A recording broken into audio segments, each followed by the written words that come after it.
From the global headquarters of Johnson Taylor in beautiful New Jersey, it's Marginally Better. Here's your host, Joe Taylor Jr.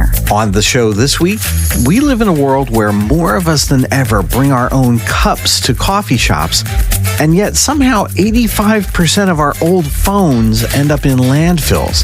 However, a growing collection of companies are making billions by selling you more durable versions of goods and helping you fix the stuff you already have. We'll explore how Patagonia built a business model on telling customers not to buy their products, and how a Dutch journalist accidentally started a global movement that saved millions of pounds of stuff from ending up in landfills. Plus, I'll tell you about what assembling Swedish furniture can teach us about keeping your customers happy. That's all coming up after the break on Marginally Better.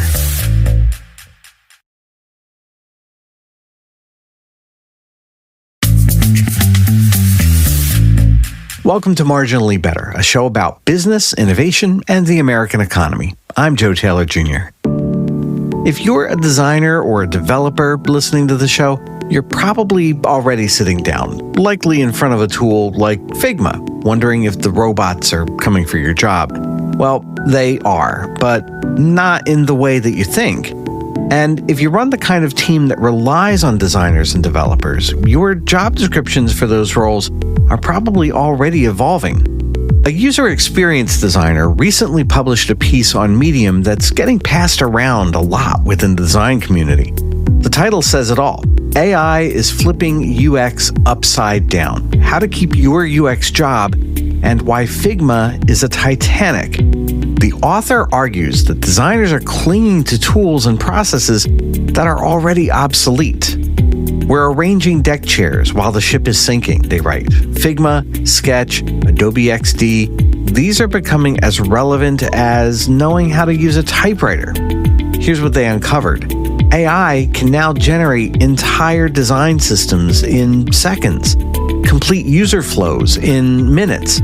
What used to take a team of designers weeks now happens before your coffee gets cold. But here's the twist. The author isn't saying designers are doomed. They're saying designers who only know how to push pixels are doomed. The future belongs to what they call AI-augmented designers, people who understand user psychology, can manage business strategy, and know how to direct AI like a conductor leading an orchestra. Over on another part of Medium, Sanjivani Bhandari dropped another truth bomb. AI is eating front-end development. Bhandari documents how tools like Cursor and GitHub Copilot aren't just auto-completing code anymore. They're writing entire applications. One developer recently built a complete e-commerce site just by describing what they wanted in plain English. No coding, just talking to a machine. Bhandari writes, "The days of memorizing CSS properties and JavaScript syntax are over. The future belongs to developers who can think in systems, not semicolons." The scariest part? Junior developers are getting better results with AI than seniors are without it. Years of experience are being compressed into prompts. A bootcamp graduate with ChatGPT can now compete with someone who's been coding for a decade. But the most provocative piece comes from UX Design's anonymous contributor who argues that our design tools themselves are the problem. Design tools are holding us back, they write, and they make a compelling case. We've got the link in our show notes. While we've been obsessing over perfect components and pixel-perfect designs, we've forgotten what design is actually for, solving problems. The author shares a story about two designers given the same challenge. One spent 3 days crafting a beautiful prototype in Figma. The other spent 3 hours talking to users and sketching solutions on paper, then had AI generate the interface in 30 minutes. Guess whose solution actually worked? The paper sketcher, because they focused on understanding the problem, not mastering the tool. What these three perspectives reveal is that we're not just facing a tool change. We're facing a fundamental shift in what it means to be a designer or a developer. And the winners won't be the ones who know the most shortcuts in Figma or know how to write the cleanest code. They'll be the ones who understand people, who can think strategically, and who can direct AI to execute their vision. As the first author puts it, stop learning tools, start learning to think. Because in a world where AI can generate anything, the most valuable skill isn't execution, it's knowing what to generate in the first place. After the break, you break it, you bought it. So let's fix it. It's Marginally Better. If you're a business owner, I need to tell you something that might sting. Your beautiful website is probably costing you thousands in lost revenue. The Nielsen-Norman Group found that 76% of professional websites, sites with million-dollar budgets, perform mediocre to poor on conversion. And if you built your site on Squarespace, Wix, or GoDaddy, your conversion rate is probably half of what it should be. Research shows the average business website can improve conversions by 35% or more just by fixing a few basic problems. I'm launching a new podcast called Website Reality Check. 10 episodes, each one walking you through research-backed fixes you can implement yourself, even on DIY platforms. Get free access to the first episode at websiterealitycheck.com. Stop leaving money on the table with websites that look great but don't convert. That's websiterealitycheck.com.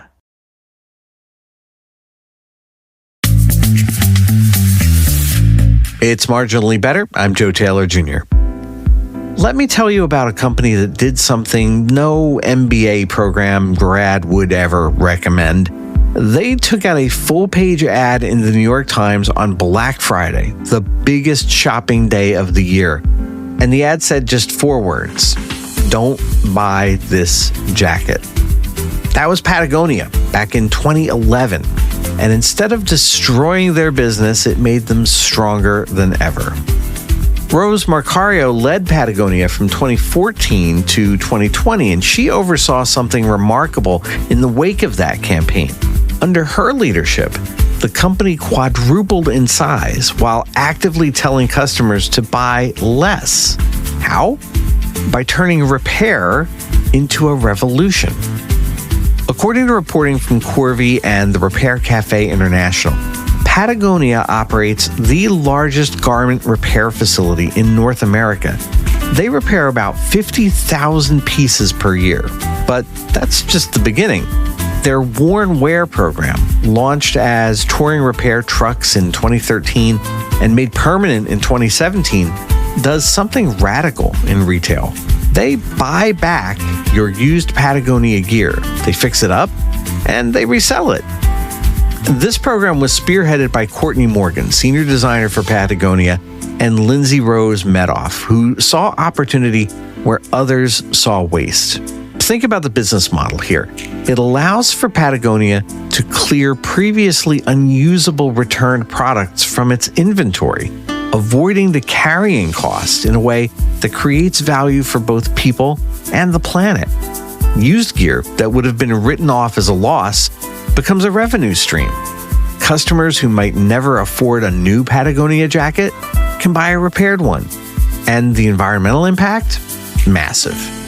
But Patagonia isn't alone in this revolution. On July 1st, 2024, something unprecedented happened in Minnesota.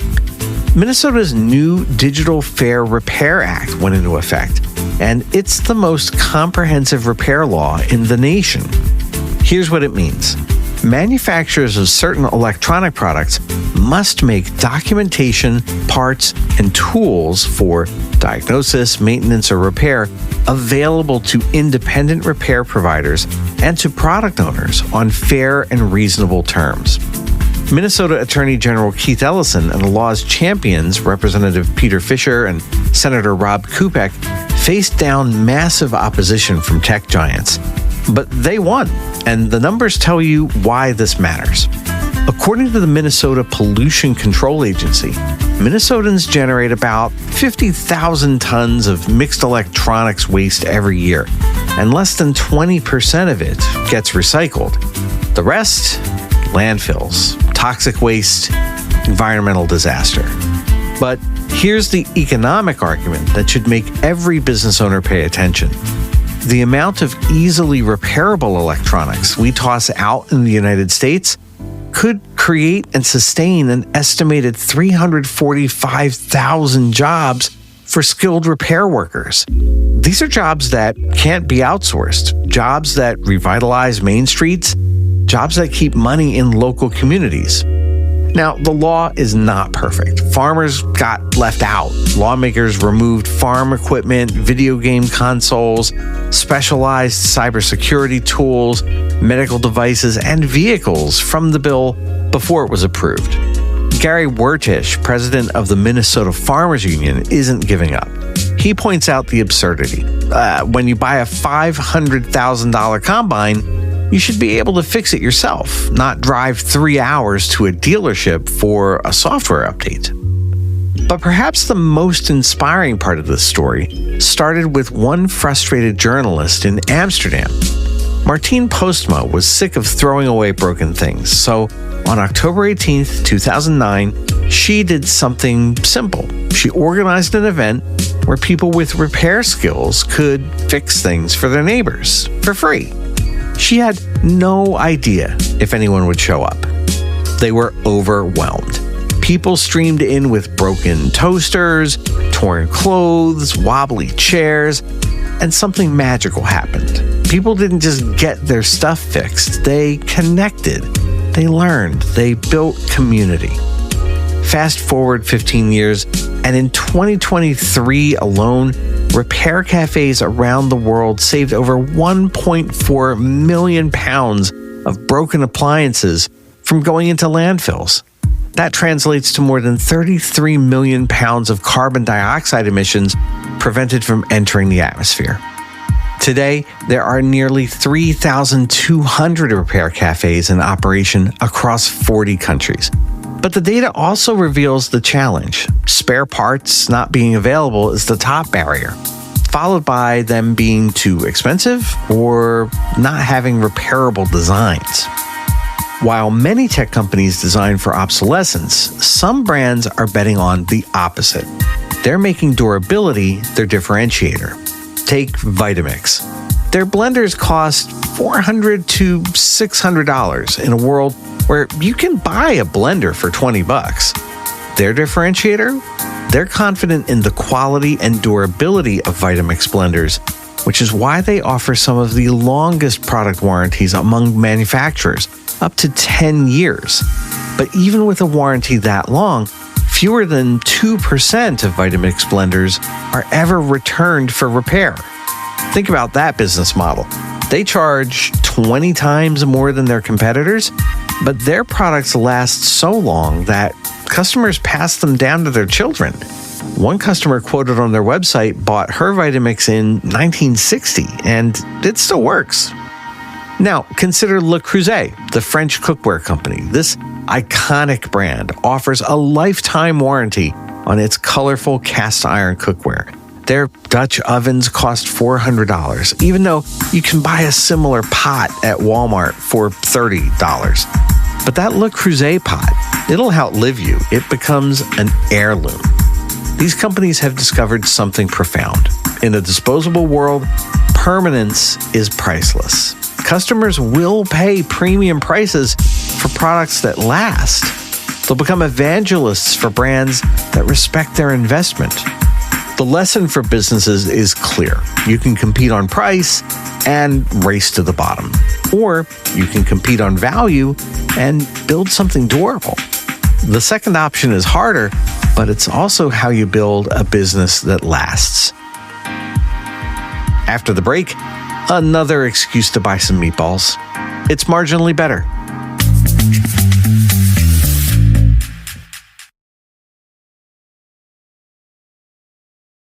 You know what drives me crazy? Beautiful websites that don't actually work. I'm Joe Taylor Jr. I see this all the time in my work at our user experience agency, Johns & Taylor. Here's what I've learned after more than 20 years of building websites. Most organizations approach this backwards. They jump straight into pretty mock-ups or use DIY site builders without understanding what their site actually needs to accomplish. That's why my team and I start with strategy, not just aesthetics. We've cracked the code on building websites that are both beautiful and functional. And right now, we're offering complimentary website and user experience assessments for business podcast listeners. No sales pitch, just honest feedback about what's working on your site and what isn't. If you're tired of a website that looks good but doesn't deliver results, visit makethewebsiteworkforme.com. Discover what your website could really accomplish. makethewebsiteworkforme.com.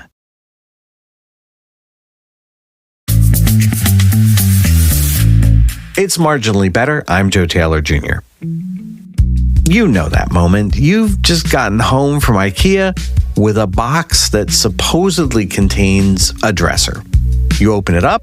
There's 10,000 pieces, an Allen wrench that's too small for your hands, and instructions that appear to have been drawn by someone who's never seen furniture before.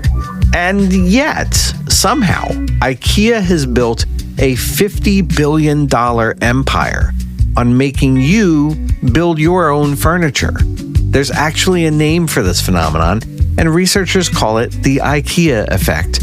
We value things more when we build them ourselves. But here's what IKEA understands that most businesses don't. That frustrating assembly process isn't a bug, it's a feature.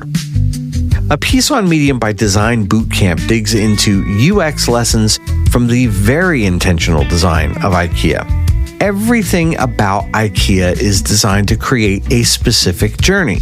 The maze-like store layout that forces you to walk through every department, and if you watch the show 30 Rock, it destroys your relationship. The Swedish meatballs that keep you from leaving when you get hungry.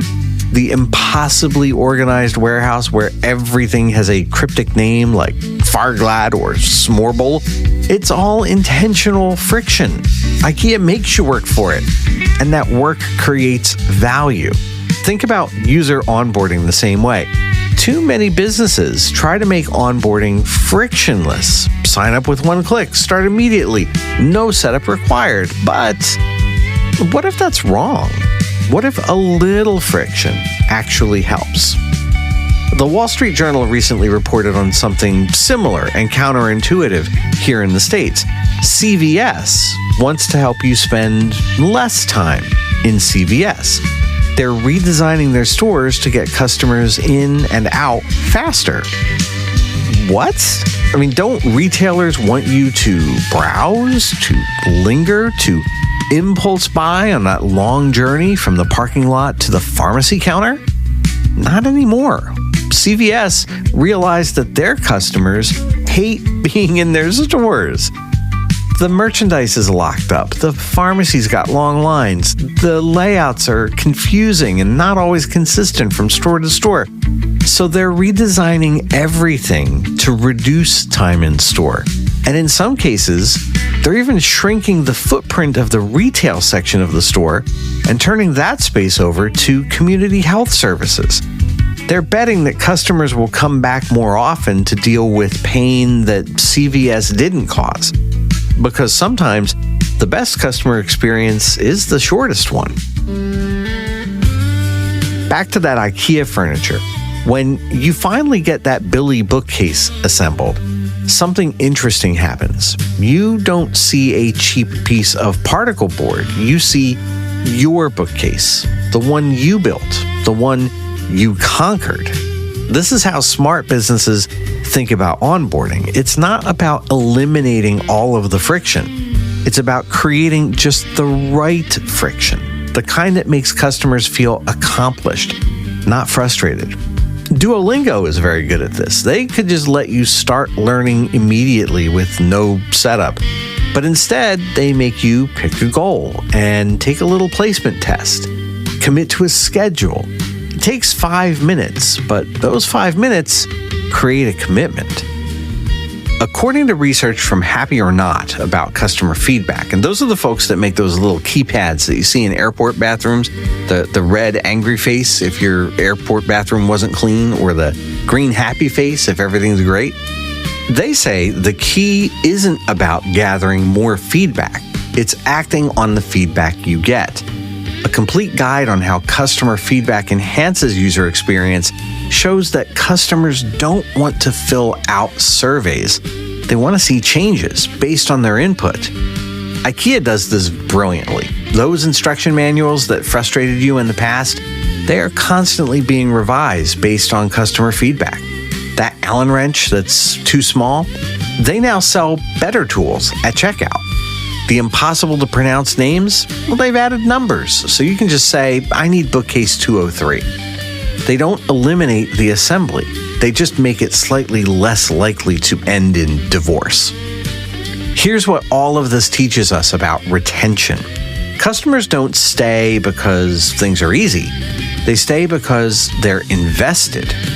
That furniture you assembled, you'll keep it longer than something that came pre-built, even if the pre-built version is better quality. That language you're learning on Duolingo, you'll stick with it because you set goals and made commitments. And that CVS you can get through quickly, you'll go back because you feel like it respects your time. The key is understanding which kind of friction creates value and which kind destroys it. Assembly creates ownership. Confusion creates abandonment. Investment creates loyalty. Frustration creates churn.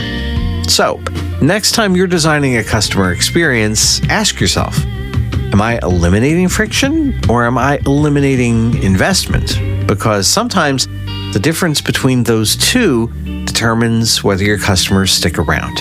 And if you need me, I'll be right here in my office, surrounded by all my particle board and tiny wooden dowels, celebrating my own retention.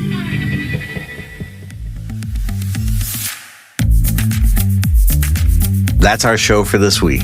Whether you're fixing things, building things, or just trying to keep your job while robots are trying to learn how to do it better, remember, the future belongs to people who understand not just how things work, but why they matter.